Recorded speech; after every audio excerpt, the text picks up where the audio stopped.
couple minutes late here. I was trying to find this one bit of debate on the internet that happened in the last couple of weeks, and I cannot find it for the life of me, and I'll allude to it. I won't get the particulars right when we get there, but so how are you doing, Judah? Yeah, I'm okay. Man, it's just the days are going too fast. I'm excited about what we're doing. Like that has been kind of keeping me going today. Good. Yeah, I still don't have mine sorted out. My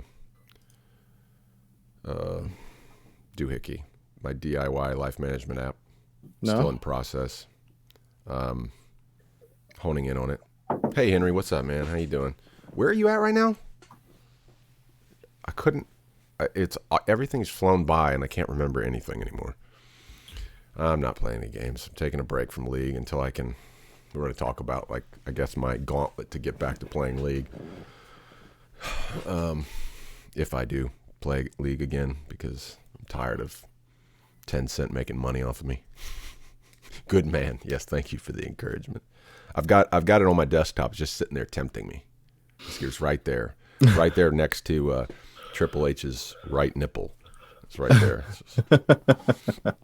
Which way, Western man? Triple H's right nipple or League of Legends? That's the question. How about the Undertaker? Oh man! Did you see the Deontay Wilder Tyson Fury fight? I saw all the main important parts. Yeah. You see that, dude? He annihilated him. I saw Joe Rogan's take on it. And I thought it was pretty good. Did you see the thing that he was blaming the weight of his 40-pound armor that he walked out in or whatever? I didn't even know. I didn't see that whole part. I saw people posting memes, but I thought it was just like a Batman helmet or something. I wasn't paying attention, and then later when I saw it, I was like, "What is this?" He walked out there like Goliath, man. He's like, whoa. I think Joe Rogan's take was the best. Yeah. That he realized in the last round of the last fight that Deontay doesn't do very well on defense. Right. If you're aggressive with him, he doesn't have really good footwork going backwards. Right, and that's why someone like Tyson in his prime would annihilate Deontay. Because, I mean, you just look at Tyson's speed at getting inside, because he was always shorter and smaller than the other guys, almost always.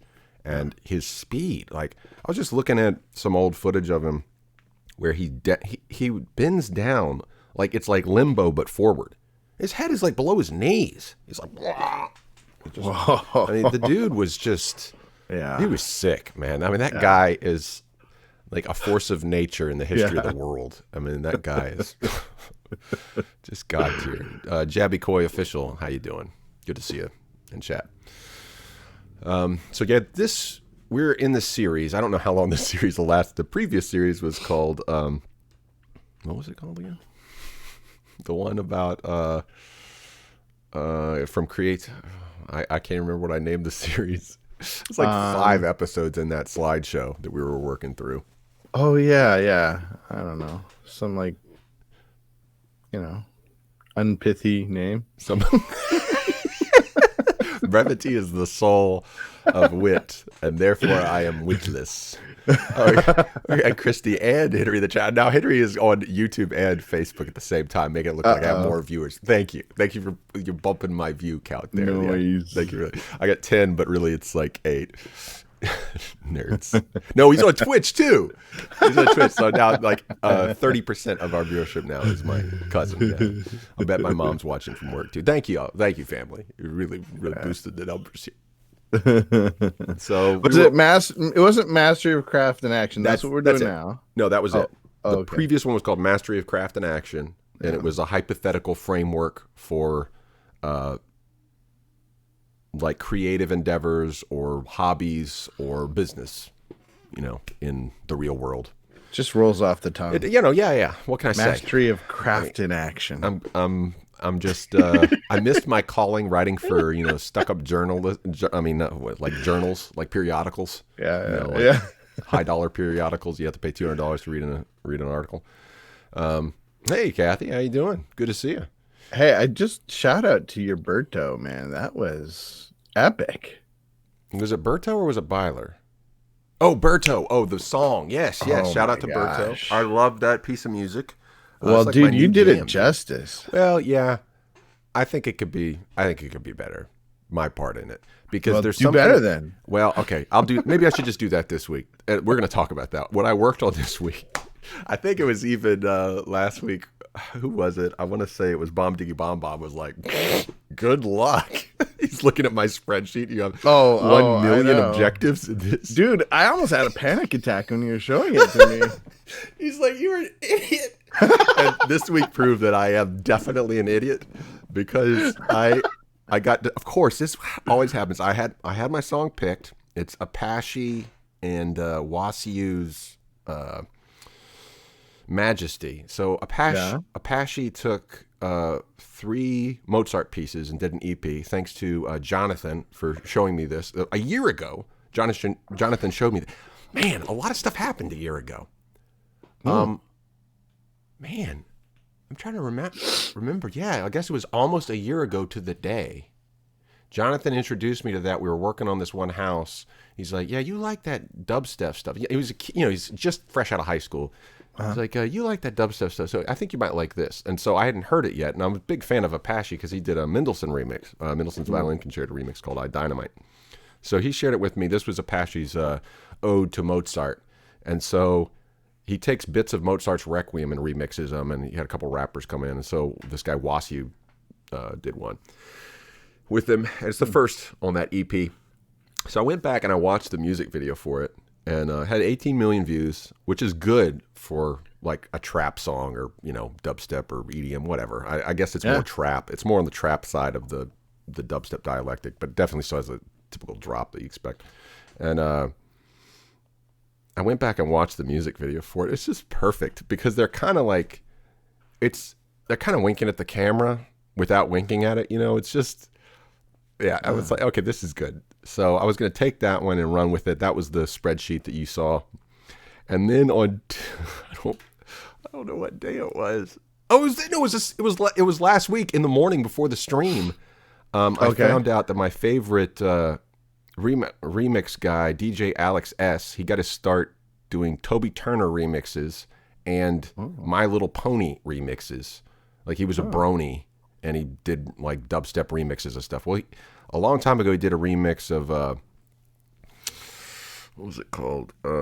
The Christmas song, God Rest You Merry Gentlemen by Ann Lennox. Was fantastic. Ann Lennox's version of God Rest You Merry Gentlemen's awesome. He took it and turned it into dubstep. I took out Annie Lennox's voice, put violin on it, recorded that when I was in India, and he let me use it. And I was like, "Hey man, we'll split revenue on this." He's like, "Whatever, dude. If it makes a lot of money, we'll talk about it." And it never did. So, I had like some kind of like brief stint of at least acknowledgement of each other online. Yeah. Well, fast forward years later, I was listening to, I listen to the dubstep all the time. I'm just that's my midlife crisis, I guess. But I like it because it reminds me of old bombastic classical symphonic music like Brahms, Beethoven. Beyond that, I'm not a fan really of Wagner or what's his name? Mahler. Not my thing, but Tchaikovsky. It's bombastic, like late romantic stuff. And that's what dubstep kind of makes me think of. So anyways, this one account came up called Andromulus, and he had this song called Montero, Home Tonight. And it was a remix of like 14 or 15 80 songs with a more on the happy side of EDM. And my whole family likes that one. They normally don't like my dubstep stuff because it's too Dubsteppy? It's too bro-steppy. It's too Skrillexy. It's too hard. So it turns out I had this moment of realization. I was like, wait a minute, Andromulus is DJ Alex S. And I'd been listening to Montero for 4 or 5 years, not realizing it was my boy, Wow. So that was weird. It was just like this. And so I went through and he did a remix of one of League's newer songs, the KDA Korean pop like song that they did when they released a whole Skin line. And the last person I was playing on League before I quit was Ari, and she's one of the characters in this thing. They made like I don't know the whole story behind it. They made a fictitious K-pop band within League of Legends, and they made songs. And Satya actually likes the song, so he remixed that, and I heard it, and I was like, okay, I'm going to put the other one on the back burner. And so I worked on that this week. And yesterday I spent all day, a good portion of the day trying to adapt it to a more symphonic thing. And you'll see some of the sheet music that I did for it. Okay. And it just sounds like garbage. I'm just not happy with it. So No. yeah. And so we're going to talk about the typical Ford problem of overextending. It's just, this is why I'm not good at poker. Because I was like, all right, I got pocket twos, all in. Me too. I got ace, king, offsuit, all in. I got 7 deuce, offsuit, best hand in poker, all in. And just, I believe it. And it never, it's just, I think I'm not gambling. It's like I'm the worst speculator in the world. And so I do that with my projects all the time. Like, oh, this is it. I'm dropping everything and working on this one. And then I realize, oh, this is not going to work. So today we're going to talk about prospecting as we look. Prospecting. Yeah. Fitting, as we shall see. Prospecting because... we're digging for gold. Yeah, and we'll talk about it. But too often I don't do the scouting, the actual seeing the lay of the land and making conjectures and refining, and I just jump all in head first right into brick. So, all right. Hey, Karan, how you doing? You look like Toby from The Office. I look like Toby. Oh, you're right. I never thought about that. No, I can kind of see that. I mean, he's not as ripped as me. If I didn't have my shirt on, you wouldn't be saying that. You don't look like Toby. I can kind of see it. I mean, when they put the receding hairline up a little more. Jabby misses the Ford family. Thank you. Appreciate it. And Bomb Diggy Bomb Bomb. Thank you for your service. So what we're talking about is trying to figure out, and this will be, I gotta apologize to everyone who's listening to this first year, the 20 or so of you to 100 that watch later on. I thought that this podcast in the version alpha was going to be a runway.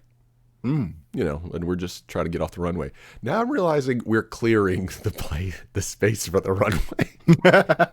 And we got about like halfway out and we realized there's a river there and it's not long enough. I'm like, okay, gotta go the other way now. So we're going the other way.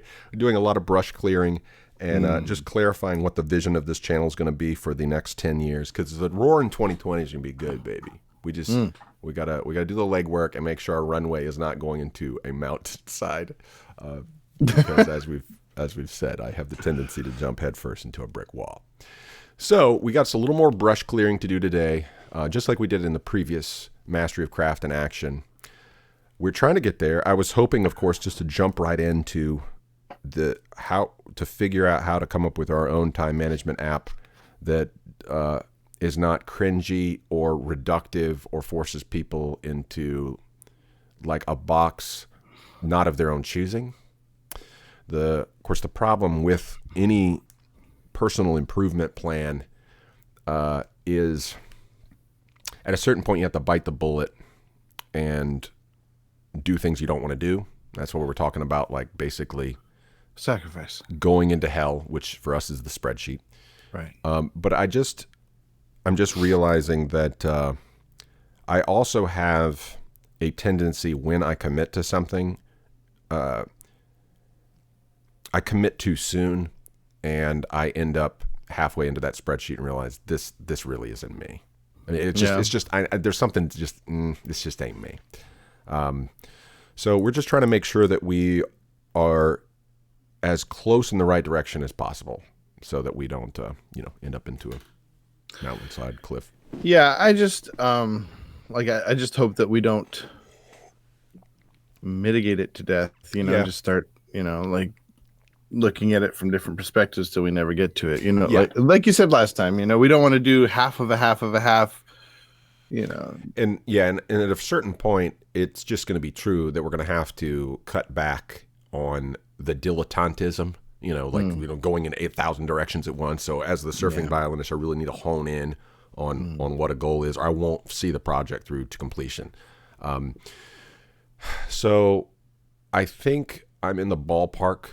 And so I've been trying to, if you look at investors, like Silicon Valley is no representation of reality in truth, but they got a lot of things right about the angel investor. And so their depiction of Peter Gabriel, that's not Peter. I can't remember what his name was, but he's the Peter Thiel character basically in Silicon Valley. Peter Gregory.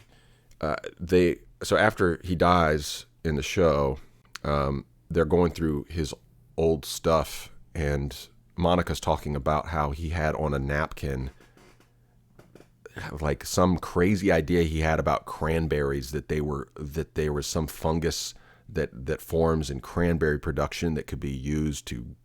It was some crazy idea, like almost like alchemical, right? Like so.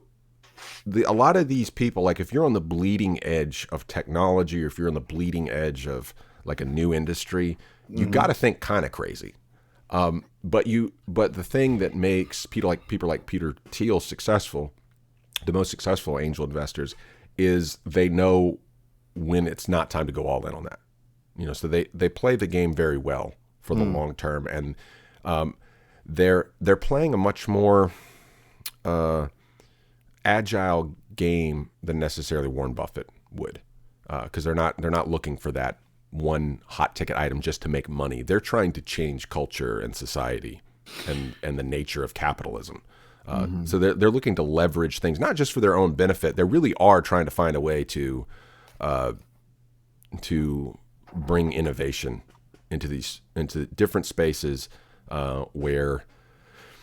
In Thiel's book 0 to 1, he talks about where it's just everyone is just basically trying to cut costs, and that's the source of stagnation. Well, they're inventors as well as investors, whereas Warren Buffett's just an investor. He's exactly, and that's why they're the next generation. That's why Elon and Thiel are the poster boys of this. Well, in a lot of ways, Jobs. Jobs. Warren Buffett's worth billions of dollars. Jobs' company has gone on to be worth $1 trillion. It's insane.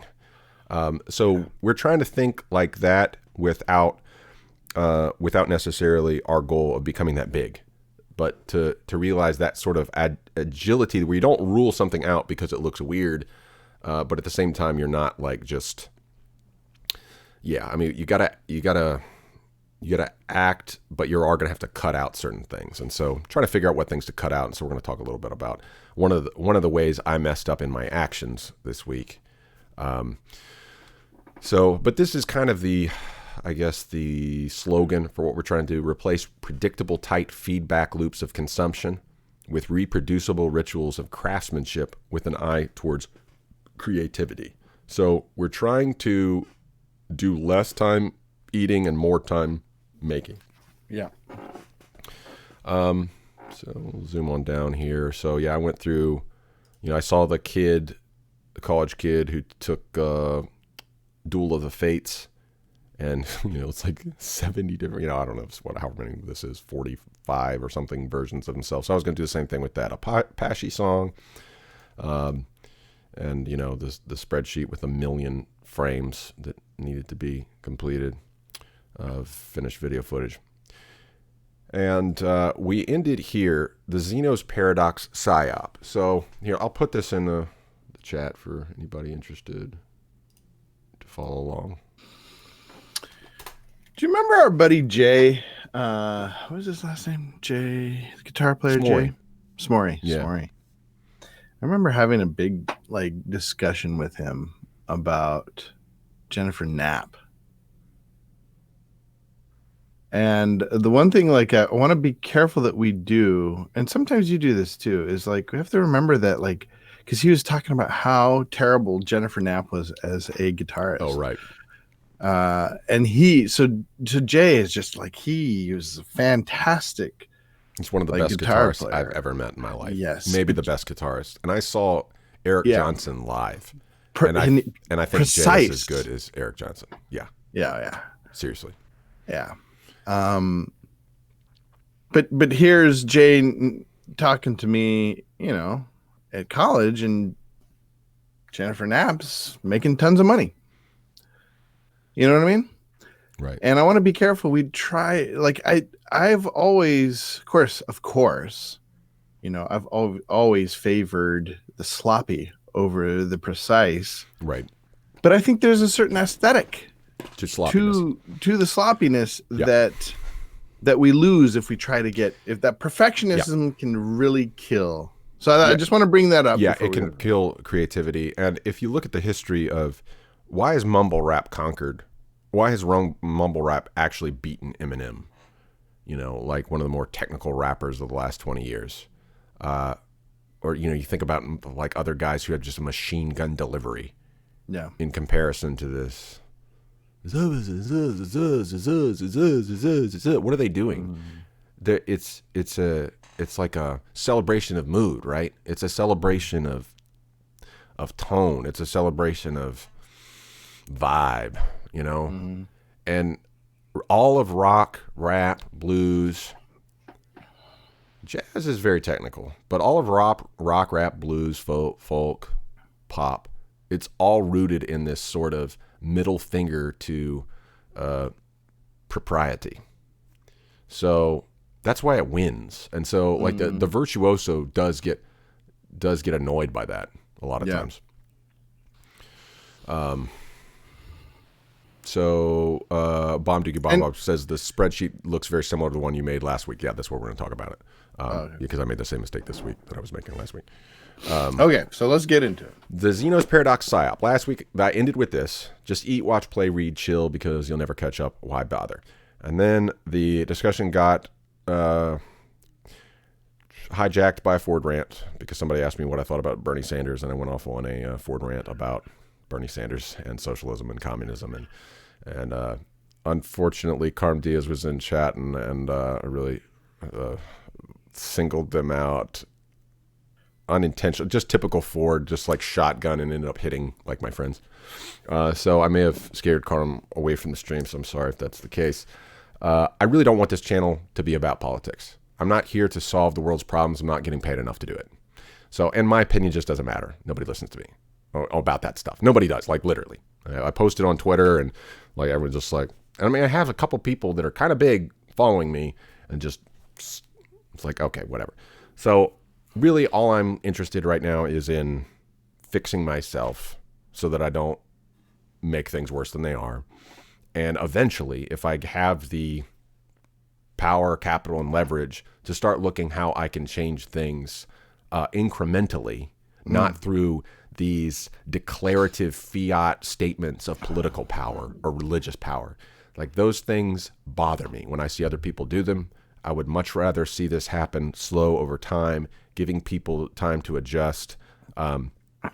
So many of the epoch-shaking riots and things that we see are results of so many contributing factors of people just passing the buck and looking for, you know, a quick fix or quick money. And they're actually not looking for the quick fix. They're looking for the push that a quick fix will give them in the polls or in the market. It's really just demagoguery. And so the other side of the Zeno's Paradox PSYOP is not just eat, watch, play, read, chill, because you'll never catch up with the people who are making everything that you're enjoying. Why bother? The other side of the Zeno's Paradox PSYOP is chicken little demagoguery. You got Inconvenient Truth by, what's his face? Al Gore. You got the coronavirus right now. And that isn't a picture. I know someone in chat's going to ask me what I think about what's going on in India. I'm not going to answer that question. I'll just talk about what happened in Charlottesville. And I'm not even going to talk about that much, but that's a picture of Charlottesville riot. Guy drives over person dies. And that we use death as a rallying point for things that we have no control over. You know, and all the cures that people trot out are just, they're not things you can do. You know, Al Gore buys carbon offsets. Can you do that?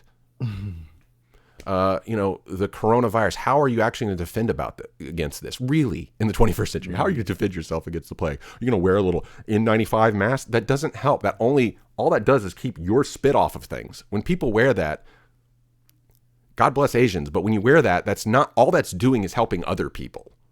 It doesn't, if somebody else has it, it's not going to keep you from getting it. Like, that's just keeping your spit so that you don't That's nice. That's nice. But people think that I'm wearing this mask so I won't get it. No, that's not what's going to happen. It's a social service. Good for you if you're the carrier, not spreading it to other people. But like, we're all gonna die. Newsflash. Like, that's the only news. Like, why are we talking about this every day? It's gonna die one way or the other. And the fatality statistics on this coronavirus is just a joke, man. I mean, I just came out of an industry where everyone's like hysterical about mold. I ate the stuff. I ate it. I ate black mold. Nothing happened. Like, I grew up for years. My grandmother talking about salmonella, oh man, raw eggs. Blah, blah, blah. I drank 12 raw eggs 2 weeks ago. Just to test it. Nothing happened. I didn't get sick. I didn't get salmonella or nothing. Felt really hot that first day. My body was like, really? So much bacteria. Now I'm stronger than ever. So Chicken Little demagoguery. Then these people care. That's the thing. They don't care. Yeah. All they want you is to keep tuning in. The world's ending, so you better stay tuned to the Constant News' entertainment feed. That's it. Yeah. Most people are sheeple. And that oblivious. Coronavirus is an inside job. See, I just don't even have time to think about like how it came about. Whatever. I mean, we've been through like a bajillion of these things, man. It ain't like the Black Plague back in the day or the the Black Death, like, where people. And the thing back then, they didn't have any of the modern medicine. And you do understand, like when these pestilences came, some philanthropic people went right in. Like they just there was nothing they could do about it. It's like, well, do I stay inside my house for the rest of my life or do I help these people who are dying? That's it. So they're right there next to the people that are dying. And, how do they not get sick? Who mostly gets sick from these things? Kids and old people and babies. Yeah. Those who mostly get sick. So those are the people that everyone die. Who's able-bodied is like, congratulations. Like you're actually helping it spread even more. It's like the people with healthy immune systems need to actually help out in these things. Right. Whatever. Just over it. Okay. So this is my last comment on politics. God help me if I can actually do it. Politics, schmaltics. Democracy is a failed experiment. There. You wanted a controversial opinion. There it is. Democracy is a failed experiment. It is a popularity contest for unpopular people. If you're truly well liked, you are not allowed to run. That's the stipulation for being a politician. Yeah. Democracy is the world's first reality show, the WWE for pseudo-intellectuals. I will discuss it no further on this channel. This channel is about being creative, cross-cultural, and constructive. Mm-hmm. So if I'm going to talk about India, I'm going to talk about things in India that I find constructive. I'm not going to do ivory tower from my mom's bedroom in Panama City, Florida. Why do you want to know what I say anyway? Like there are people who get paid like 100 times what I get paid, and they're still wrong. They get paid to be wrong. Like meteorologists, you would quit listening to them if they were wrong 99% of the time. But we come back to journalists who are wrong 99% of the time, and we still listen to them every day. Journalism is the subsidy for politics, and why we keep listening to them. There, these two forms of, these two classes of leaders and thought police are our means of determining reality. Journalism is the Dunning-Kruger effect writ large. Now, I understand there are good journalists. They're good people within everything. However, all they've done is manage to keep hell from becoming even worse. They're a stop, they're a check, they're a mitigating factor. But journalism is the Dunning-Kruger effect. Unskilled and unaware of it, this is Dunning-Kruger's paper, how difficulties in recognizing one's own incompetence lead to inflated self-assessments. So what I read, and I was trying to look for it while we were late this today, I was trying to find this little conversation these guys were having on Twitter, and they're talking about how there's this effect that you're reading the newspaper and all of a sudden a journalist writes a story about a topic that you happen to be an expert in. It's in your industry. It's in your field. It's in your wheelhouse. And the guy reads it and is like, they not only got the framing of the industry wrong, they got it anti-wrong. right. It wasn't just that they misunderstood the industry, they totally mischaracterized the industry as it was like antimatter version of reality. It was opposite day when they wrote it. It wasn't just wrong. It was so obliviously wrong, they didn't understand which way was up. And it's just, and as a practitioner in that field, the dude is like, I wouldn't even know where to start, how to explain to the public how stupid this is. Like, if you were a monkey typing at a typewriter, you would have a better chance at characterizing this accurately. Like, that's how bad it is. Yeah. And so then the guy moves on. He's like, whatever, moving on. He flips the page, and it's like short-term memory loss. He reads every story, forgetting that that's how that journalist characterized. So once he's out of field, he's totally clueless and takes what the journalist says as gospel. Yeah. Dilettantes should not be writing about policy. Like, that's just, it's really a soap opera. But soap operas are only good as soap operas. They're not good when we're talking about facts and politics and economics and human action. Just, they're good in their place. But I've started to realize that the rhythms of soap opera have infected things. Like, my mom was watching Sneaky Pete yesterday. Is there a new season? Oh man, I don't know. If you walk into a show, I promise you, if you walk, just pick any show. Almost. Okay. Just pick any show and walk into it blind. Yeah. And just pay attention to it. It will feel like every TV show that's ever been made. You will look at their mannerisms. You will realize there is no text here. There is no subtext. It's all rhythm. Like, everything is perfunctory. Everything is following this soap operatic structure. And again, like, after listening to Jack and the Perfume Nationalist, he's a big proponent of soap operas. I think soap operas as soap operas are fine. I think operas as operas are fine. I think melodrama is fine. I think Bollywood is fine. I think musicals are fine. I think all of these things are fine. What's not fine is when you take that as the superstructure and then you build something on top of it that pretends to be something else. Well, the point of saga, the point of soap opera is to never end, is to keep you coming back in the cycle. Like, that's the whole point. So it's to be background noise for you to pay attention. We're like, ooh, what happened with Janie this week? Like, but that's literally what our political cycles are. That's literally what our TV shows are.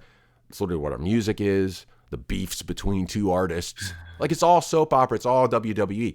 Soap opera, WWE, fine. When you don't know that it's soap opera, not fine.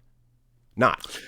Well, maybe that's on you. Maybe that's on us to start realizing that it's all just soap opera, and that it's not. It's more than just soap opera. Maybe, like, there's this rhythm that we have for. That's what language is. Yeah, it's language. Yeah, you're right. And it's the way we're communicating.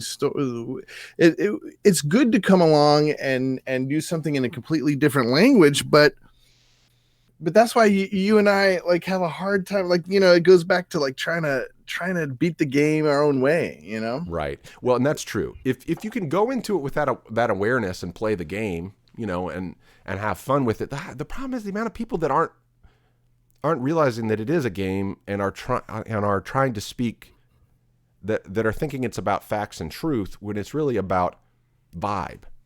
Yes. It's about vibe, man. It's about rhythm. About vibe. Yes. So that's why I just want to talk about these things. Our goal. So the goal for 2020, and we're already way late to this. We're almost done with February. I don't foresee that we're going to get there because we're still. I mean, my brain right now is occupied with Upwell Audiovisual, which is my professional life now, and then home, trying to fix this trailer that we're moving into, and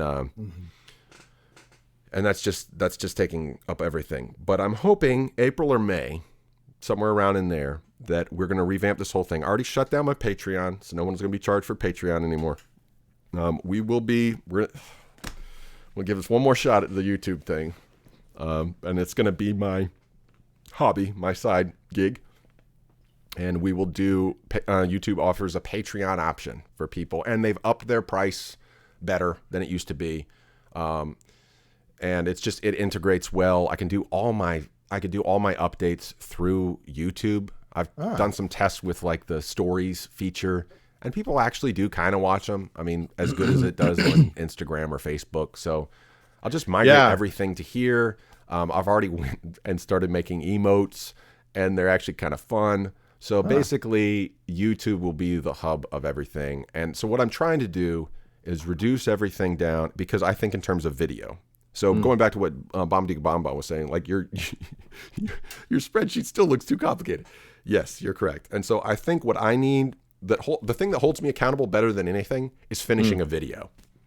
So if I can attach a video to my proof of work spreadsheet and just make it a video every week, kind of like I'm doing my 1 week in 1 minute, that will probably be the next step to help me stay, because if I have that deadline, it'll help me just to finish. And whereas if I go all in on some giant, like 40-part orchestra thing, I'm just going to never finish it. So I think the next video series I'll start is going to be called Proof of Work, and it will basically be musical, very light on talking, kind of feeling like a remix, and it'll just show what I got accomplished, and I've kind of done a little bit of that in 1 week in 1 minute, but I want 1 week in 1 minute to be more spontaneous, fun, family, the vlog thing, that part of me that I like. And that's been good for me, starting back 1 week in 1 minute. I've had fun, and it's I can do it on my phone now, which is great. So those two things, and then from there, I really want to do the Bollywood thing that I started, but I want to make it look good. And so I need to figure out how long it's going to take to make those. It requires, those things are like 7 pages long, so that's a lot of talking to a camera. So lighting it and making it look good. And then the other thing is the music thing, which, as you saw, and we're going to talk about it a little bit, prohibitively over planned and unrealistic to sustain. So creative, cross-cultural, constructive. How do we get there? So this popped in my head this week. Billy Madison, O'Doyle rules. So you got, Billy Madison, Adam Sandler, he has to go back through all this, like pass every grade of school. So he starts in kindergarten, he goes through, and he runs into a member of the O'Doyle family at every level, at elementary, at middle school, and in high school. And every time, they bully him. And after they bully him, they'll say O'Doyle rules. And so in this one scene, he opens up his locker and there's just manure, just comes flowing out with hay. And he looks at it, and he looks at him, goes like, O'Doyle rules. And Adam Sandler looks at him and says, O'Doyle, I got a feeling your whole family's going down, but I got to study. And that's the look on his on the right there is the I got to study line. And he just walks away. It's just such that just symbolizes Adam Sandler's whole career. This goofy kind of, just what a dorky goober, cool guy. Like, everyone loved Adam Sandler when I was in high school. And the dude is one of the most bankable actors in modern history. Like, you can talk as much shit about Adam Sandler as you want, but that dude is an entrepreneur. In terms of, well, maybe he's a good investor. We'll put it that way. He's a good investor of his talent. Way more successful than I've ever been. But that's the mentality. It's like, yeah, you could fight this guy, or you could just move on. And it's like divine justice happens. Like, Adam Sandler writes them off a cliff. It's a great moment that I could use, because I'm always trying to respond to people and get the last word. And it's like, who cares? Like, what are you winning in this high school hall? Nothing. It doesn't matter. So from the bottom of my heart, I salute you, and I got to study. Those are the two things I need to remember. Yeah. So a problem I ran into this week, overextending, just like Bombadiga Bomba said. So that I started a new sheet music, KDA Pop Stars, Andromeda's remix. And I got deep into the mud here. I'm talking about getting into the weeds. So in a lot of EDM, they use pitch benders. So if you're playing on a regular piano, you can't hit the notes that they hit. So there's this one part, and I was trying to figure out the rhythm for the longest time. I sat here and like on this piece of sheet music, I was like I was doing all these tests of different triplet configurations. Like, is it triplets and swinging it? What is it? 8 notes? Is it swinging 8 notes? Is it quarter notes and 16th notes? And he's like somehow like accenting them weird. It just didn't sound right. I could not figure it out. Like every time I put it in the computer is just like playing it real straight. I'm like, oh, this isn't it. And so I mean, I just like autistically focused on this one phrase. This is literally 14 notes. And then I found out that the note, it goes up from a regular D to a sorry, which is something I've never heard before. It's a quarter tone sharp. So it's between a D and a D sharp. And you can only play it on something like a violin or if you have a pitch bender on your synth. You can't even reach it as a piano. It's in between. And so it took me an hour to figure that out. So all that just to play this 8-bar measure and realize it's just sounds dumb. Like it's not making the transition to symphonic well. Sounds good when it's EDM. It does not sound good when it becomes. And that's why when you go back and listen to Mad Max Fury Road, it's actually very simple stuff. And, what's his face? The guy that did that, the DJ, when he wrote for Symphony, he made it very simple and catchy and utilized the symphony in such a way that worked with a dubstep or EDM sort of background. But he got paid a lot of money to figure out how to do that. It took a lot of time. That was a big, part of his career. There's no guarantee that any of this will make a cent. So why am I spending this much time on it? Right. So Divya Tuck, some happy news from India in a time that's pretty rough. Divya shared this. She's an artist. She's on quite a few of our videos. A friend we met in Delhi. She wrote this as an artist. Helpful charts for you when you are stuck. So there's a few of these. Those are linked on that thing. I'll link this slideshow again if anyone wants to check it out. Can you hear me? Yeah. Okay, I'm frozen. Oh, I see that. Is that me or is that you? It's. Let me back out real quick. Is there a way? Yeah, it looks like you're frozen on my Google screen too. Oh, he's gone. He's coming back. Yeah, Michael, you're right. The violin is very powerful user gift. Is worth lots of money, and I need to use it. We're going to get to how I can use it better, I think. Okay, I think I'm back. Yes. So helpful charts for you when you're stuck. So she has this one that says all the information I have, a little Venn diagram, information I need for a project, stuff I already know and can use in the middle there, and stuff I need to learn. And then this next one I think is really important for my purposes. She's got a time as the x-axis, quality as the y-axis, and a line at acceptable quality, and then a line for her, my dream quality, where I can get to right now. So she might not be able to learn all the stuff that would make the project dream quality, but she can learn enough of the stuff to get the project to acceptable quality, to make the client happy, to make you happy, but to push you just a little bit beyond where like if you gave them just what they asked for, but it's like, I don't want people to see that I made this. Like it made them happy, but it's like, nah, I could do better, right?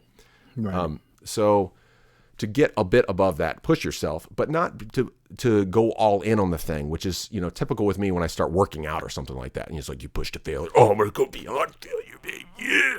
And then you pull a muscle and then you're out of commission for 2 weeks. And so that's what I do creatively all the time. I make this spreadsheet that's got 85 things on it instead of just doing the one thing.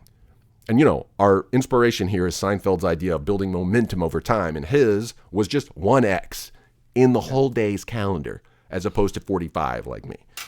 So probably better to start more simple, right? Well, and it gives you so much more motivation when you do something really well, even if it's simple. Exactly. And then you get motivation to try the next thing, because what ends up happening is you're going to hit creative obstacles in any field or any area. So you want to be able to when you hit the obstacle to be able to bounce off it and keep going. Yeah. You know, be like water, Absolutely. my friend. You know, the Bruce Lee quote, be like water. So you want to be. And hopefully in creative endeavors, you don't just bounce off it, you incorporate it, right? You build off of it. Right. A lot of times you learn things when you do something perfectly, even if it's simple, you know exactly how to scale it. Yes. And as somebody pointed out, like an old author was talking about, you know, when you see water hit an obstacle in a river, it's beautiful. It makes music pretty much. It's like the obstacle is just part of the fun. It's like a dance, you know. But my tendency, if I don't have any kind of momentum, is just stagnation and you know, I end up making the little whirlpool part. So definitely need to come at it with more of that momentum, or else you will get stuck. And so I think that's why starting with the Seinfeld sort of idea is probably better. And so for me, if I could start off with, like, the one thing I have been doing in the process of trying to do these, you know, 2 slideshows is the 1 week in 1 minute. Like, that's been something that's given me momentum. I'll go back and watch one from 4 weeks ago and be like, that was nice. That feels good. And then it gives me momentum to do the next one, you know. It's like I forgot that happened a few weeks ago. We actually accomplished something. Because when you're in the fog, you can't see anything good that you've done, and you can't see any hope or light at the end of the tunnel, you know. And so I think that's the good about picking winnable battles. And so we're going to talk a little bit about some winnable battles here. Okay. I'm shooting for the moon with the tricycle all the time, like every time. So I got my ridiculous spreadsheet over here. And this popped up in my feed on YouTube this morning. Rob Landis, 2.3 million subscribers. Just did this 10 days ago. 5 levels of Grand Theft Auto music, noob to epic. I watched it and I was like, this took less than 5 hours of work, and the dude probably made $1,000 off of it. Wow. He's a better violinist than me. No question. Like, this is not like a Lindsey Sterling thing where I'm like, you know, she's not. It's like, that's, you know, Jay with Jennifer Knapp is me with Lindsey Sterling. It's like, she's not even that good. Why is she getting all this attention? Because she's cute and she's dancing, you know, and she's, you know, she's vivacious. I mean, got to give her credit. She's doing the showbiz thing. She's doing it well. Got good production on her videos, and it's listenable or whatever. And I can't handle it. But this guy has got talent. But rather than doing what I have over here, he literally has maybe 5 violin parts. And then when it gets to the epic part, he just puts a bunch of explosions behind him and a beat. And all of a sudden it's epic. You know, it's like, if it were me, I would never think to do that. I'll be like, I gotta have 45 with me on here, and every one of them has to be playing a different part. And for the drums, I'm gonna have me hitting I'm gonna start hitting with the punching bag, and then I'm gonna move to 8-inch drywall, punching holes in it, and then I'm gonna move to 1/4-inch, and then 1/2-inch, and then I'm gonna start hitting my hand against 2x4s until blood is on them. Well, like, that's what's in my head. It reminds me of my brother. He was telling me a story about refurbing. He owns trailer parks, and he was refurbing these trailers, and he was spending so much time getting them so perfect, you know. And one of them, he just ran out of time, and he was just like, I'll just throw a big screen TV in there, you know, hopefully. And that's the one that people liked the most. You know, like the one that had the big screen TV, like they didn't care about the new carpet, the paint, you know, all the other people looked at that, the big screen and they're like, man, can you, he had spent so much time with these other people, and they're like, hey, can we get a big screen TV? And that's why serendipity, right? Like, you do the best that you can, but at the end of the day, you finish. And you finish and you move on. And the problem is, I have, like, I could have done this video. Like, I'm pretty sure, even though that guy's better violinist than me, I can tell just by his tone when he starts getting into the epic part. Like, he's a better violinist than me. He's probably like a symphonic violinist in some regional orchestra, or maybe like national orchestra. He might not be, you know, he might not be a first violin, but he does his practice. Yeah. And he's got tone. His vibrato is really solid. He's got a better violin than me, but he could he's probably one of those guys that did, like, you know, crappy violin versus good violin, and he can make both of them sound good. But I could do this. Why the hell am I not? I don't have one video on YouTube, just like Michael said, you know, the violin's very powerful. Use your gift. It's worth a lot of money. Like, why have I not made money off violin by now? You know, it's like I make like a little money playing local gigs, but nothing really substantial. And it's just stupid. It's because I have that, like Jace Morey with Jennifer Knapp. I have that with myself. I'll go back and listen. This is garbage. I don't want to. Stop. I just delete it. You know, all evidence that it ever existed is henceforth remanded. You know, but like Jay would talk about people like Yngwie Malmsteen or John Petrucci. You know, these really good. I stumbled upon an Yngwie Malmsteen album. I don't know how I got it, but I got it, and we were playing it in the car. It's like the most virtuosic guitar you have ever heard in your life, and it's unlistenable. It is the most boring stuff. Like, really? Satya's just like, what is this? Because, you know, the singer, it's that 80s sort of like, just like vibrato voiced opera or whatever.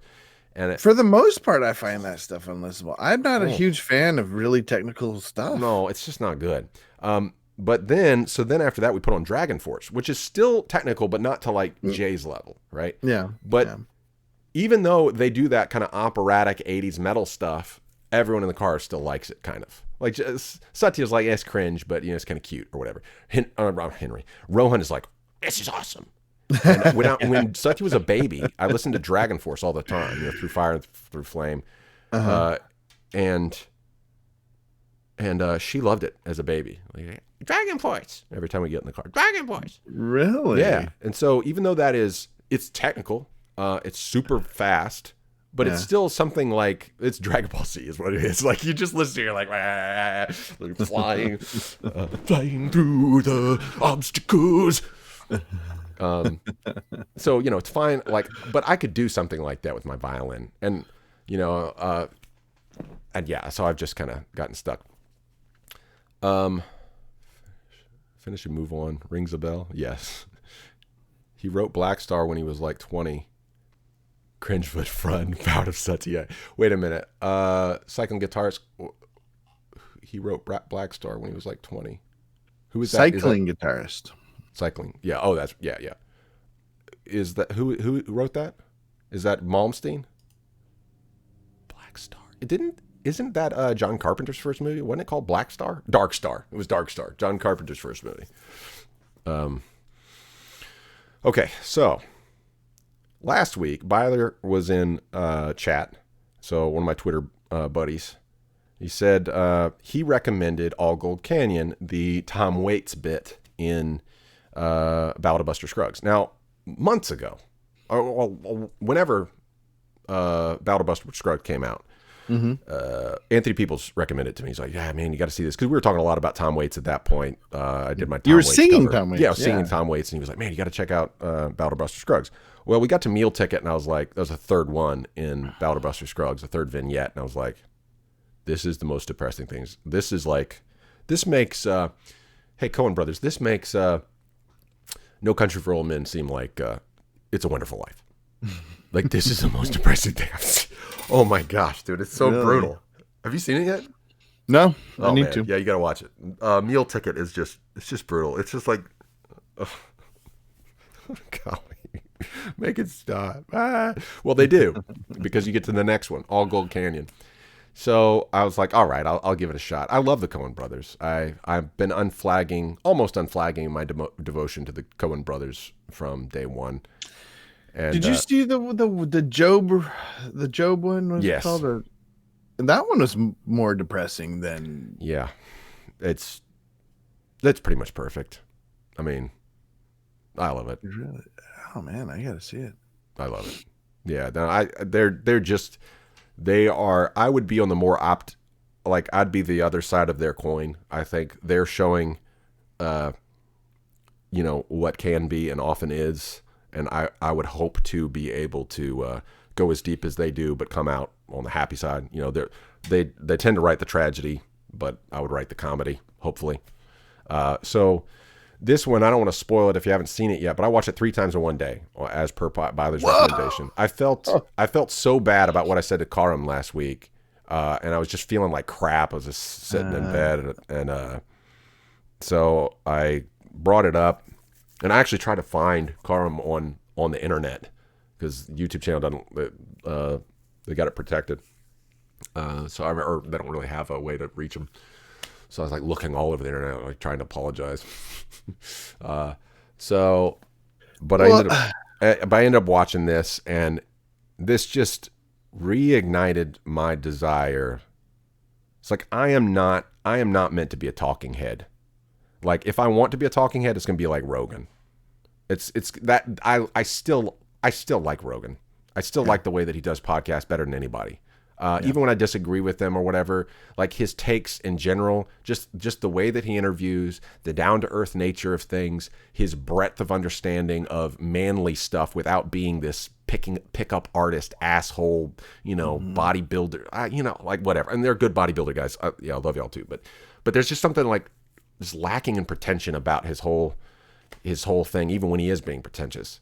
And I don't want to be a talking head, Tucker Carlson or somebody, or even Alex Jones. Like, God bless Alex Jones, but my favorite Alex Jones thing is when he came on Rogan and Rogan was able to rein him in. Like, Rogan, Jones, and Eddie Bravo. Like, dude, I could listen to that all day long. I just love that. Man, like Eddie Bravo is only good when he's with Rogan, so Rogan can rein in Eddie Bravo's crazy conspiracy theories. Dude, like, and I listened to Rogan's one of their more recent Fight Companions, and it's just like that's I guess that's what people get when they listen to Come Town or these other podcasts, these New York podcasts. I guess that's what they feel like. Like that to me is just my jam. It reminds me of playing pokers with the dudes from the docks. Just no pretense, no bullshit. Everyone's saying what they mean. Everyone meaning what they say, except when they're bluffing. And it's just like dude time. Everyone's talking shit. And so if I'm going to be a talking head, I want to be that kind of talking head. I do not want to be what I was last week. I don't want to be the Alex Jones side of that. In a lot of ways, you function as the Rogan in this scenario because you're like, you can qualify it, rein me in, and have an actual conversation, slow it down, bring us back to reality. But I just don't want to be Alex Jones. Impossible to live with that dude. Like, come on, man. Like, my wife has had to put up with this for too long. Like, we don't have that kind of relationship. This is a chill thing. Yeah. There was something about that I can't remember anymore. Okay, sorry. So yeah. I did want to say that Carpe, whatever. I think I don't think he was as much offended by what you said. I didn't think what you said was I think he was more offended that we didn't like Bernie. So like that. We're not going to change that for Carpe. Right. I understand. I think that there's so many like hot button pressure points. Like sometimes Joe, when he has the opportunity, will take a stand on it, but he picks that moment at the right time when he has the ball in his court and when he's got the chips to back it up, and he does it in a way that's not an assholey kind of way to do it. Like when he stood up to Jack and that one, the thought police arm of Twitter, he stood up strong, and it was good. So there was a time to do it, but it's just I feel like I always speak out of turn, and I just end up alienating everyone. I posted this innocuous thing on Twitter, like a Today I Learned, and I ended up getting into a fight with two of my friends, and it's just like, golly, I don't have time for this. Like this was literally just meant to be an observation, and now I'm being lectured about stuff. It's like, but the problem is I start the lecture, right? Like I'm the one that's like, someone asked me what I think, I'm like, and in the process of that, it's not like I'm a sharpshooter, like calling out the thing. It's like this blunderbuss, right? Well, and I'm just hitting like 18% of the people who are going to read my post.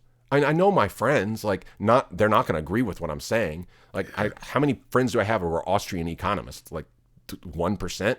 So, I'm just inviting this tired, and the argument I've made in the past is it's my Facebook page. Do whatever the hell I want. Well, yeah, you're gonna have an argument now. It's like it's one thing to have this argument at the poker table, because then you can kind of hash it out, and then you can talk shit and de-escalate and stuff like that. But you can't de-escalate properly on the internet. There's just no in-game that works well. Well, unless you're good at shit posting, and I'm not. Like that's the problem. I see. I tend to be a better troll than you. Like I like to like bring things sort of ironic way, and self-deprecation and irony really help de-escalate things. Yeah, Cycling Guitar said your writing is super compressed, so if you write a script, it sounds a bit too intense. Yeah. That's why I really believe one of the things, once we get keep up with my 1 week and 1 minute. So that's the one thing I've done correctly in this whole new attempt at the surfing violinist.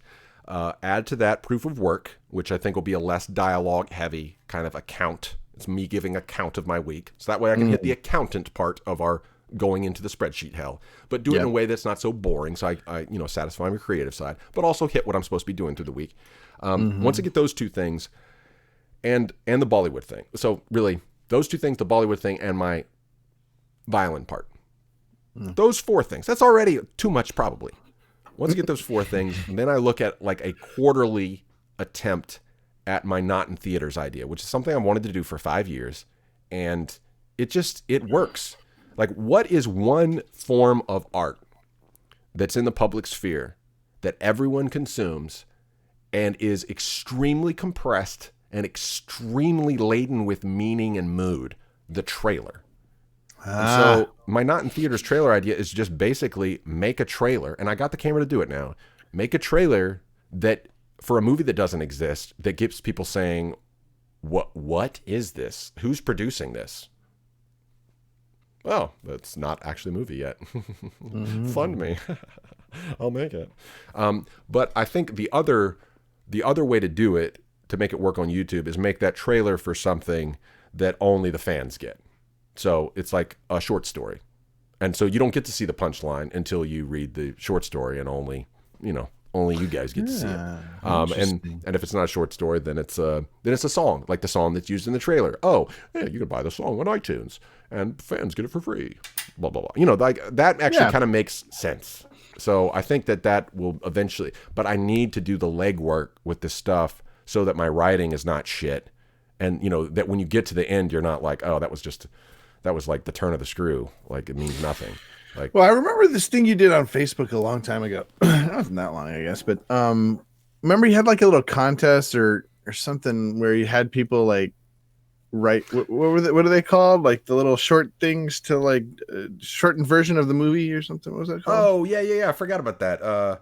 Creative log lines. Yes, log lines. Yeah. Remember log lines? Yeah. So that's basically the idea. Just come up with log lines. So I got one this week. My dad had 2 doctor's appointments, and I was sitting. Man, when was it though? No, maybe it happened last week. So I got another Not in Theaters idea, and I wrote a script for it. And just like Cycling Guitarist was saying, I was like, oh, yeah, this is probably too compressed, and I don't know if I can deliver on it. But it might be a long-term thing that, you do need to shoot for the stars every now and then, right? But you need to build up towards that over time. Maybe a little small investment here, a little small investment there. Put some money in the piggy bank. But if you need to bust open that piggy bank, then be realistic. And so, but my problem is I spend way too much of my time on it. Like I'm gonna get this tomorrow, and I'm putting everything in, and then I waste all my energy. And it's just basically creative masturbation, So when you visited, we spent all night in a hot, unair conditioned July day, a night really, right. Making that it was a preview for Squirrel Nami. Dude, we're gonna watch it right now. I'm just gonna keep forcing people to watch this. And remember, we were like, yay, all that work, and look at that, 1,200 views. Like that violinist dude got 1.3 million views in 10 days. I spent like a summer, that's my footage of the freaking White House. I mean, the Capitol building. Excuse me, sorry, not the White House. The Capitol building. That's my footage that I personally shot. How much blood, sweat, and tears went into this? Need a beautiful logo for your brand? No, I don't. Wix logo makers got you covered. No. All right, are we ready? Wait, I gotta resize my window over here. Reports of attacks are coming in from all over. See, I can quote my entire dumb thing. This all came from another stupid idea of mine. This all came from Damon Lindelof. Yeah. He on Twitter, Damon Lindelof tweeted potential sequels to Sharknado. And he started just throwing out and one of them was Squirrel Nami. I was like, okay, that's it. That's what we're making. Reports of attacks are coming in from all over. Gentlemen, as you know, our enemy is winning. One at a time, they're cute and cuddly, but together, they're deadly. From the people who brought you Spider Kano, Meerkat Meteor, and Cyborg Moses versus Vampire Ramses. This wave of squirrel damnation will continue to wash over us till we catch it. For that, we'll need him. Jared got eaten by the squirrel. The military has called on famed tsunami surfer Maverick Ryder to take on the squirrel wave. A small-yield nuclear warhead dropped directly in the tubing part of the squirrel wave will be just enough to destabilize the formation, thereby neutralizing the threat. Maverick, you'll never make it out of this alive. I'm a tsunami surfer, Gwen. Belong in the tube. Squirrel tube took forever to make, okay? Stupid squirrel tube. That was way too much work. The cost-benefit analysis was not realized. Literally took you 7 hours. Oh, we did it there, right? Yeah. The squirrel tube? Yeah. Yeah. I mean, you were mainly doing, the majority of the time was working on that squirrel tube. What an idiot. 1,200 views. You know how much money this made, guys? 70 cents. 70 cents. How much money did it cost? $500. Just, hey, for all investment advice, just come here. What can you do? So, yeah, I figure some of you did miss that, because it happened, kind of in between. I really hadn't hit my stride in terms of YouTube viewers at that time. So, yeah, it was before. But I filmed all these random things for another. I basically had this Not in Theaters trailer idea, and I was going to make a parody. It was going to be Atlantic Rim. Ironically, someone went and filmed an actual feature film called Atlantic Rim. Afterwards, as a B grade cut-off, remix of Pacific Rim. So I was doing Pacific Rim too. So my cousin there, that was, gentlemen, as you know, that's my voice, and that's him on the left, and I think my other cousin, that might be Henry on the right. I think so. I think it's Henry on the right, my cousin on the left, who is also speaking to himself, and that was going to be for that Pacific Rim 2 parody. Well, it wasn't going to be a parody. I was actually going to make it look serious. I got into Cinema 4D or something. No, it was Video Copilot's 3D thing. Yeah. And that's how you got the little squirrels and stuff. Yeah, it was through that. And so I was going to have, the whole premise was we're not going to beat them because they're too big this time. We're underfunded. So we're going to have to send a diver into the Pacific Rim monster when he's out in the water, and he's going to have to take a low-yield nuclear weapon and stick it in his heart. That was the whole premise of the thing. And so I was trying to figure out a way to do this, make it look good. I'm just like an idiot. This was, without any Blender or Maya. I'm think I'm going to do all this stuff. So, and then I filmed all this stuff that summer, and then the opportunity. I think me and Steven were together when that Damon Lindelof quote came up, and we're oh, let's make it a parody now, and it got 1,200 views. We finished it. Everything sun's coming up. We're both wasted. Just have been working hard, and we're this is probably gonna make at most 1,000 views. Hey, we called it after we'd invested the time. Hey, it's good memories, The funny thing is, fun. I loved it. One of my bosses, him and his kids, they thought it was so funny. He's like, "Man, this is really good." It's like, "Oh, thanks." I got a compliment 5 years later. So as you can see, my choices up to now. So that's the whole point of this DIY life management app is to be a better prospector. So that's what I was bringing up Tom Waits' segment in Bow to Buster Scruggs. Not just because I loved it, but because you get to see the process of a prospector finding gold, and it's boring, and it's hard. But you look at this guy at first, and because it's the Coens, you're just expecting the blade to fall any second. You think he's just going to die of a heart attack. The first time, like, he's digging the thing is like, oh, he dies of a heart attack and he falls in his own grave. You know, I was just like, when are the Coens going to hit? When's the axe going to fall, Coen brothers? You got to watch it. It's great, but it's it's just an affirmation of beauty of the natural world, affirmation of the rogue individualist spirit, in a way that's not greedy. Because what I felt like this scene was the middle finger to There Will Be Blood. The opening to that film is the same scene as this one.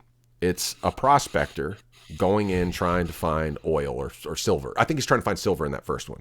But it's got Johnny Greenwood's insufferable, pretentious dreck of a soundtrack where it's just like, yeah, guys, this is a horror movie.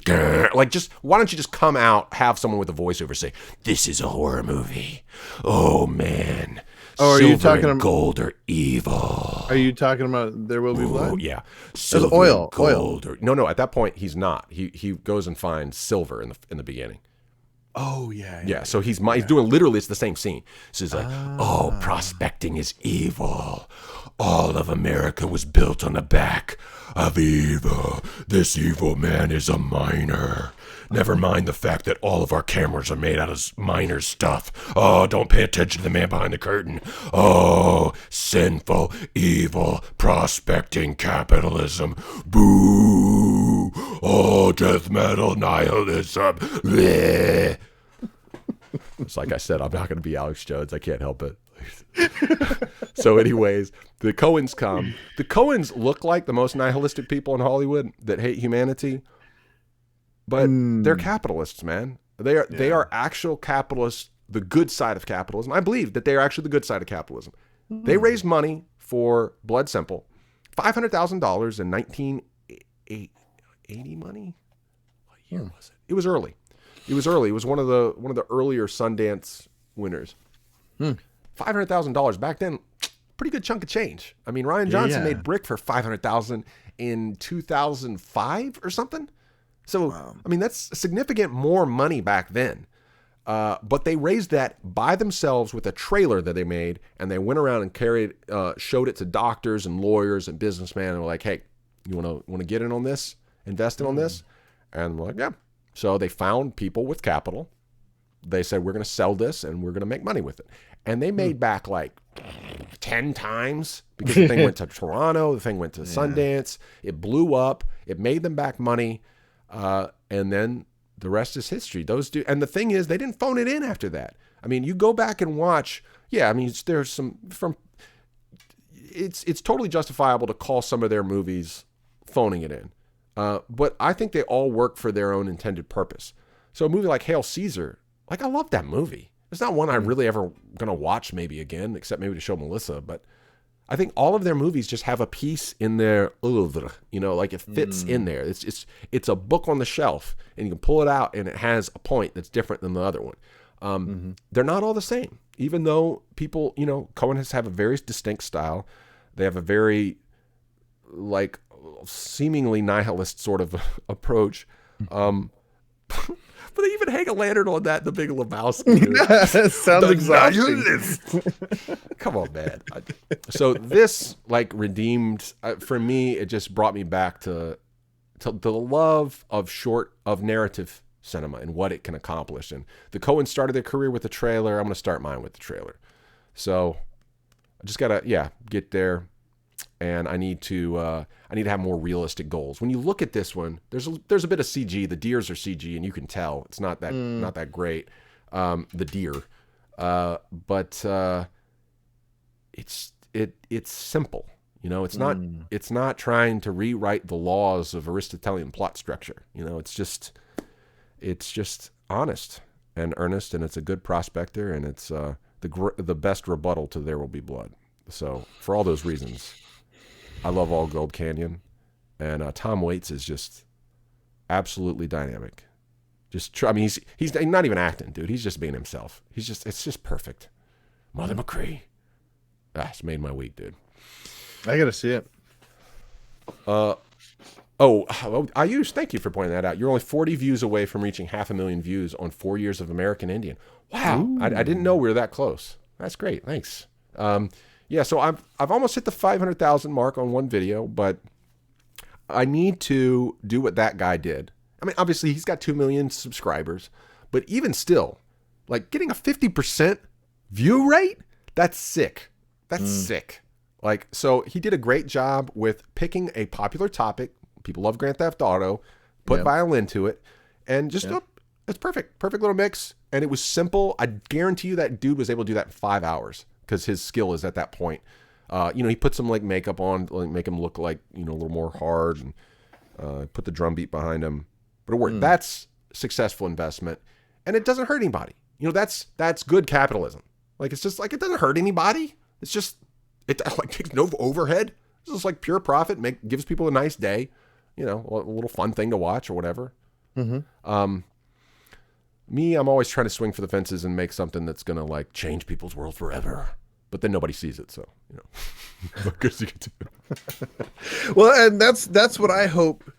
I hope to like the thing that I've constantly wanted to help you with is learning the language, or learning somehow to I'm trying to learn it too, is like, how do we not prostitute ourselves to 13-year-old girls on YouTube, without it? How do we not do that and yet still communicate to them, our vision? Yeah, and trying to thread that needle. I think that's one of the problems with the whole all-in mindset, this true believing, like overly enthusiastic. In surfing, we have a term for it. It's called kook. So long before cringe, there was kook. And kook is me. Like, it's just this enthusiastic goober that doesn't know what he's doing and goes right into the impact zone and almost gets somebody killed. Almost runs over another surfer. Like, so it's goober enthusiasm that's beyond its limits and ends up putting people in danger. That's a kook in the surfing lingo. And so online, we call that person a tryhard. In gaming, and like every game, I'm just like that tryhard. Like, we're not gonna quit at 20. I'm gonna carry this stuff. I'm gonna carry 1v9. I'm gonna make it happen. It's like, even though there's no chance that it's gonna happen, I'm still all in. Like, at a certain point, you have to admit defeat, and you have to take a step back and like, it's not the end of the world. It's just one game. It's just take a step back. Like, how can I make the 1 million view video that dude made? Like, and yeah, like, but how can you do it without becoming cynical and just clickbait? Right. Yeah, it's finding that line. But and he does it. He does it well. He does it. And the Coens do it. There's all kinds of people that we love that do it all the time. Like, we have musicians that we love that can do no wrong. We have filmmakers we love that can do no wrong. We have actors we love that can do no wrong, at least on the screen.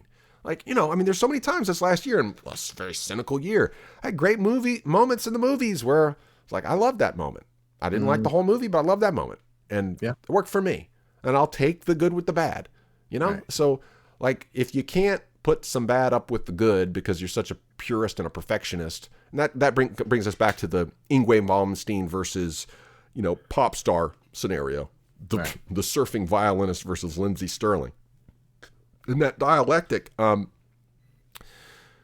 the technical person is the loser. Right. Because you're still having to work some other shit job that you hate so that you can sit there and cast stones at somebody who's doing what they love. Who do you want to be in that scenario? Like, I don't want to be the peanut gallery anymore,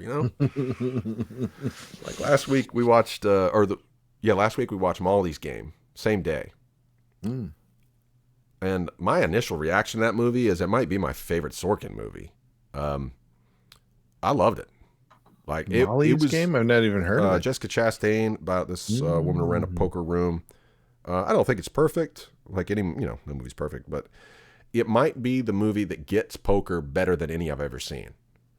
This one scene in particular is one of the most potent anti-drugs I've ever seen. It's the best PSA against gambling you can possibly imagine. Wow. Dude, it got me. I was like, oh, guilty. Oh, it's painful. No, don't let me be that guy.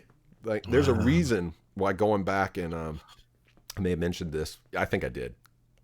watching movies or rereading stuff like Pride and Prejudice, the old Victorian, there's always a dude in all of those, even Downton Abbey, there's always a dude that gets in trouble for gambling debts. And this scene shows it happening like in real time. And you're seeing, it's basically The Godfather compressed into 6 minutes. Oh man, it's hell, dude. Wow. And so anyways, that's what I want to do. I want to tell those kind of stories. I thought this movie was kind of like a mix of Good Will Hunting and Rounders, and there's something else that it reminded me of. And Molly's Game. Huh? I felt Sorkin. like the dime store Freud that's employed in this movie was really good. Like I thought it was really good. I don't know. We'll see if it holds up and like I go back and revisit in 5 years. But I feel like it just like that scene in Good Will Hunting with Robin Williams saying it's not your fault. This movie has that moment, and it worked for me. Ooh, this is interesting.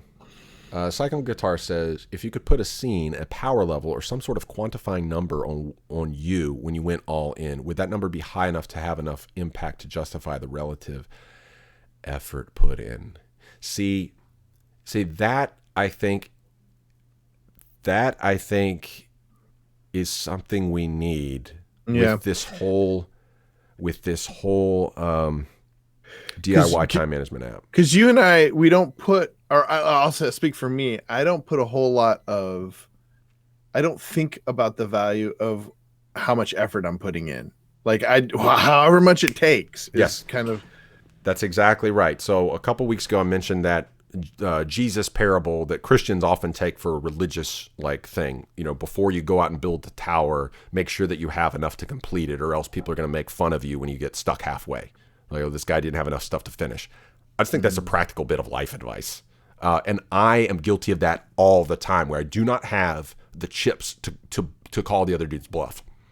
So you're going up against a heavy hitter, and the guy's like, I'm all in. And you're 90% sure this guy is full of shit. But if you call him, you lose everything, and he only loses like a tiny bit. Right. And so you just cannot tell. And there's just so many times where I have gone all in without counting the cost ahead of time. And I think that is a great... I've thought about this. There's an old Wii game, the golf one. I think it might have been in Wii Sports or something like that. It was the golf part of it. And they had a little meter, and you had to like dotted lines or something, or a line. It had a line, and if you got to the top, it would go boing, boing, boing, boing. It would go too far, right? Remember the boing, boing, boing? So you had to get as close as you could without going over that line. And I've often thought that if we had something like that when it comes to creative projects, or like there is that that tensile string breaking point in any endeavor, like playing violin, where you hit the string too hard, you don't hit it hard enough. There's a sweet spot, right? It's like not just intonation, but also just with tone. And I think if we had some metrics to help us when it comes to analyzing, because we so predictably fall for the same bullshit every time. Like you're right. If we could have like a number scale where we could ask ourselves a question before we jump off the bridge, like, do I have enough to back this up if the shit hits the fan? One thing that you bring up, and that I never like, it's almost anathema for me, is bringing up hourly wage. Like, remember you were talking about the one guy, and you're like, he's basically asking me to do $5 an hour. If you look at all the hours spent. I think it's a good way to look at it. I ever since you said that, because I was like, oh, yeah, I probably should look at, my projects and how much time I'm spending, and then like extrapolate it out to hourly wage. Right. Maybe looking at it in terms of how many hours, just time wise, how many hours am I willing to, if every hour. So I believe, JBP talks about, like, most people are worth about, what did you say, $50 an hour or something like that. But we don't live like it. But we don't live like settle for whatever, just whatever people are willing to pay, especially like freelancers when you're starting out. And then you start realizing you're not even freelancing. You're just working for a company. I mean, without the benefits, you don't even have. You're having to do the accounting. You're having to do all this stuff. You're not building that into the billing cycle.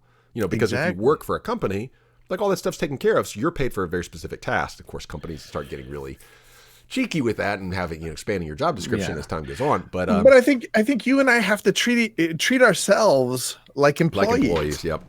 We have to say, like, hey, not just how long employees. is this going to take? And this is part of the problem with capitalism, and why I think Karim was getting mad last week, because there's so many companies that treat their employees like chattel. And don't maximize their potential. Even if they were investing in them as a product, they would probably be more like, this isn't really maximizing their potential usefulness. Like, just rationally, if they were actually good, greedy people, they would be like, this unit is going to wear out. But you just start seeing that people don't care. Like, they're not even interested. All they're thinking about is bottom line. Well, but they don't know what their bottom line is. I really think their bottom line is just having fun and getting their paycheck, and they're not actually thinking what's really helping in the long term. They're not thinking about it. I really do think that. I've seen so many business decisions that are made out of pure avarice for reputation because it looks good. So I started reading Moneyball, and that's fantastic, man. I'm not a baseball fan at all, but this is the source for the movie.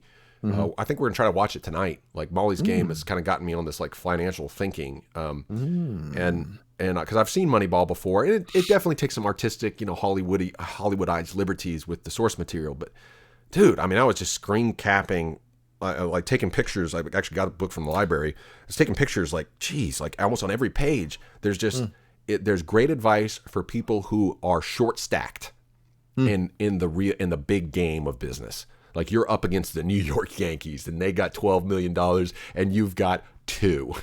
How do you compete? Well, you got to crunch the numbers. And so my buddy, old friend of mine. Spreadsheets. Yep. My old friend of mine, he was big into this stuff around that time period. They call it sabermetrics. And it's just all crunching baseball numbers down to non-sexy stuff. Because what scouts were doing is they were looking at the sexiest pitcher. They were looking at the most friendly pitcher. They were looking at, that guy, he makes that home run look good. They were thinking about like things that don't win games. And so the Oakland A's came by with this graduate from Harvard who was just focused on the stats, and they changed the world of baseball forever. And so my buddy, that's what he did. He's working for I think he's working for the Marlins. There's a picture of him sitting behind Derek Jeter. It's like, I know that guy. So like but now that everyone in baseball knows this stuff, it kind of like levels the playing field. So now it's kind of back to square one in a sense, I would imagine. I don't know. But if you could take that similar mentality, he said something like, listen to this quote. This is good for our purposes. What am I doing?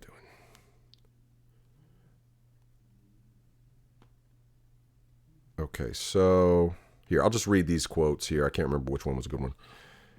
He's talking about Billy Beane, who later on became the manager of the Oakland A's. He had a life he hadn't led, and he knew it. Baseball, of all things, was an example of how an unscientific culture responds or fails to respond to the scientific method. I think a lot of times we take magic as the scientific method, or it works in the real world as the scientific method, when politics, vested special interest, and a lot of money are painting over the cracks in the scientific method. Yeah. The God in the gaps is the money. There ain't no scientific method there. He'd graduated, talking about this guy Paul, who was a Harvard graduate. He had graduated from college with a distinction in economics, but his interest, discouraged by the Harvard economics department, had been on the uneasy border between psychology and economics. He was fascinated by irrationality and the opportunities it created in human affairs for anyone who resisted it. The only two times I've gotten this right when I looked at the stock market was with Snapchat and with Peloton. When I bought them higher than I should have, but I didn't panic sell and just realized the market's stupid. People are going to be talking about Snapchat in 2 weeks and it'll come back up. And I just sold when it came back up. And I didn't make much, but it was like, you can just, if you can start to predict human irrationality, you can actually leverage that. Well, I was just telling my kids that Warren Buffett. They said, "How much money did you lose during the recession?" He said, "0. I didn't sell any stocks."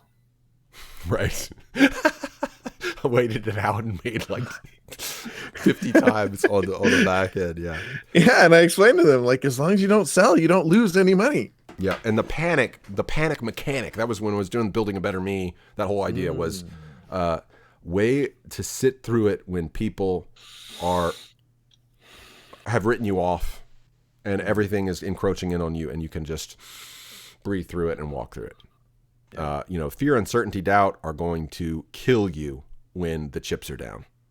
But all you need is a chip and a chair, baby. All you need is a chip and a chair.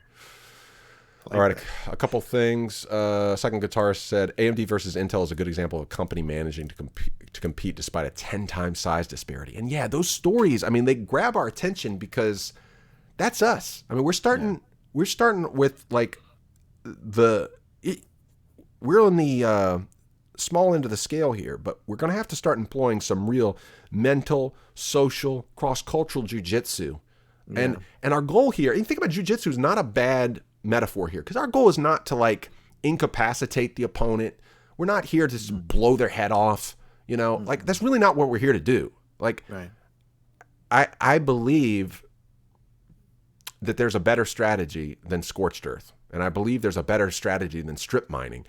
And this all gold candy is a perfect example. The guy takes enough. Yeah. I won't tell you. I don't want to waste this. You know what? Spoil it for me. That's fine. No, it's good. Just there is a strategy in an individualist capitalist scenario that says this is enough. And the movie shows 2.2 parts of this. They're just so great. There's this great little moment where he's just like, just a little. Just a little. I did my work for this. It's okay. Like, I'm not going too far here. And this is the other side of human. In between avarice and subsistence is this golden mean, where it's beyond 1-to-1. It's a third path between these two where you're actually making more value for everyone. And that's what that vignette portrays, and that's what we're trying to find with this DIY time management app. We're trying to get a rising tide that raises all boats, and even maybe our competitors, honestly. So, yeah. All right. Well, Godspeed everyone this week. We're going back a little bit detour through the weeds again. It might take a little longer than expected. Here, let me show y'all this. What do you think of redoing, like, season 2 or 2.0 or whatever? We go through it again, but like we give ourselves only half an hour. That's probably good. Yeah. Do the whole thing again. Like, this is rehearsal. Yeah. That's good. Okay. Yeah. Surfing Violinist Podcast in Alpha has been a rehearsal. And I said my goodbyes on Twitter to the Perfume Nationalists. I was like, I have to stop supporting the show. We're like at the dregs now. We're just like, I've cut out Netflix, Amazon. Like, I was like, you're the last thing that I'm actually stopping to support, because we've got to, we got to start saving. And so I told them, though, I was like, I would always love to be a guest if you ever need a guest, if you happen to talk about Bollywood or something like that.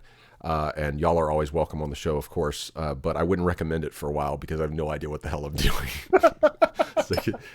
We're out in the boonies now. We're way out there in the wilderness. So we're prospecting. We're just like Tom Waits here, looking for gold, panning for gold out in the middle of nowhere. There's all kinds of nuggets coming up. I just think we need to consolidate. Like you said, consolidate and hone. Yeah, consolidate home. We got to refine that gold, baby. But yeah, we're trying to find the vein here, and I'm reading. Okay, so there's one thing I'll leave us with. So we're reading George MacDonald's A Princess and the Goblin, which was real instrumental in the resuscitation of the fairy tale genre in the Western world. George MacDonald really influenced C.S. Lewis and by extension Tolkien, who of course by extension influenced George R.R. Martin. So he's really the father of the modern Western version, Christianized interpretation of the Germanic fairy tales and all this stuff. But the thing about him that's really interesting is he didn't take it as Christianese as someone like Lewis or Tolkien did. There's something so whimsical and wonderful. And I feel like if Hindus read his princess stories and his fairy tales, there's something just wondrous that feels almost Vedic or something. It's odd. It's a different perspective. It doesn't feel Greco-Roman, It really grabbed me the first time I read it. So there's a part, and I'll spoil this. It was like I realized if I ever get the chance to adapt The Princess and the Goblin, which is a very intimate like fairy story, like a very intimate, what would you call it? As opposed to the epicness of the Chronicles of Narnia or the Lord of the Rings, this is just a little girl's story and a little miner boy's story. And so it's very concentrated to one side of one mountain. And so there's this one point where her fairy godmother, you could say, gives her this ring, and attached to it is this long filament, this thread that is indestructible. But she said, you're going to have to follow this one night. And when you do, just remember, wherever it leads, you need to go. You're just going to have to trust me on this one. So she wakes up, and the ring is there under her pillow, and she follows the thread. And there are goblins in this area, and they have these pets called cobs, and these pets are Lovecraftian. Like they're disfigured. And in a children's story, like the way he describes them, it's worse than orcs. It's Lovecraft. Like it's strange, like de-evolutions of creatures under the earth that started as probably cows and dogs, but under the earth they like became something else. Almost like Gollum. But beyond that, like really weird. So he goes further into it in the next one. But so anyways, she knows what's out there. And this thread leads her into the mines in pitch black, no light, no torch. And she's just walking. And I'm like, that's where the movie starts. A little 8-year-old princess walking through pitch black holding this thing. And so she gets to the end, and you know what's there. The goblin queen and king are like 20 feet away in another chamber, and she's been led up to this little rock pile, and the thing dead ends into the rock pile, this little thread. And so she gets there. It's like, what do I know? She doesn't know what it's like. She doesn't know that they're right there. And she's just freaking out. Like, I am abandoned in the middle of the mine with no light. And, it's a dead end. What do I do? So she starts to turn and go back, but the thread won't take her back. It disappears. And so when she turns around, it comes back. But as soon as it disappears, it won't let her go back. And it reminded me, and this is why I will always have an appeal for video games. It reminded me of the, I would say, epoch-shaking moment of Nintendo making Super Mario Brothers, where you're only allowed to go right. So maybe you get scared. You see Bowser and you're like, I'm going to go the other way. Won't let you. There's only one way to go, and you're on rails at this point, buddy. So you can only go forward, or you can die because the time limit's going to go out. And so it's that moment in narrative fiction with this girl facing hell, but no way out. And so I think we've gotten this far, and we're going to still make mistakes and not know what the next step is. But we got nowhere else to go. I mean, we're going to have to keep going. The only way out is prospecting and making sure that we believe that there is an answer to an insoluble problem. And the cool thing about it is that our fairy godmother has chosen that we're going to play a pivotal role in that. Why is the question? Like, why does the individual matter in the grand scheme of things? But that's the whole belief in everything that we believe from the beginning of any story that's ever been told. The protagonist has a role to play. And otherwise, we're just spectators. But literally, going back to that whole thing that we're talking about here, the psyop is just eat, just sit back, just watch. You're not the author of your story. You're not the lead character. You're not the protagonist. You're just the audience. But I just don't believe that. I believe we got something to contribute. Every one of us. It might not be as big as we think it is. It might not, have the 18 million frames. It might be as simple as this on the right here. It might not be totally new, It might just be craftsmanship. It's not like this prospector in this Coen Brothers thing was inventing the idea of gold mining, Yeah. It can be very humble, but when you're done with it, you're going to be able to look at that valley and take a deep breath and appreciate the wonder. I got a chance yesterday. I was trying to do some filming while my wife was doing her run on the beach, and it was a windy day. And I walked north of the parking lot where I go surfing all the time. So I'm always looking south because I just want to go surfing. I'm not paying attention to jack. And I walked out there. It was just filming, just, nothing really, just trees and stuff. And there's a osprey eating a fish up on the tree. And I started filming it, and it was a very all Gold Canyon moment. This osprey looked me directly in the eye. I had my 300 millimeter on, got a pretty decent shot with it. And it's like, this is right outside my house every day, and I'm such an idiot that I don't see it. One of the other things Jesus said is the Pharisee travels over land and sea to make a convert, and he makes him twice a son of hell as himself. The Pharisees being the religious leader, lawyer, politician of his day. And there's going around just trying to, going all over the world, just trying to make people look like them. And, when I started out, that was kind of my mentality going overseas. And when you do that, when you go in with that mentality, you go overseas like, oh, look at this amazing thing, because everything's new to you. You're like, oh, wow, look at the sunset. Oh, look at the sunset. Oh, look at these creatures. It's like, you got that right outside your door every day. And I got this state park just to the east of us that I look past. I go back to Netflix. I go back to Twitter. It's like, it's right there. I got my old Gold Canyon right outside that I could go out and get smacked with a dose of reality. And we all got that, even in the city. It's not that far to get a little bit out and to see something that's just wondrous, and kind of reminds you, man, this place is weird, man. It's weird and it's cool. Yeah. So, all right. Godspeed to everyone. Thank y'all for hanging in there. So we've got a few more episodes in the, or maybe more than a few, sorting out. In the rehearsal? Yeah, in the rehearsal, in the DIY time management app. But I really like Cycling Guitarist's recommendation there about have some sort of qualifying number or like grid, kind of like Divya did with that little thing there.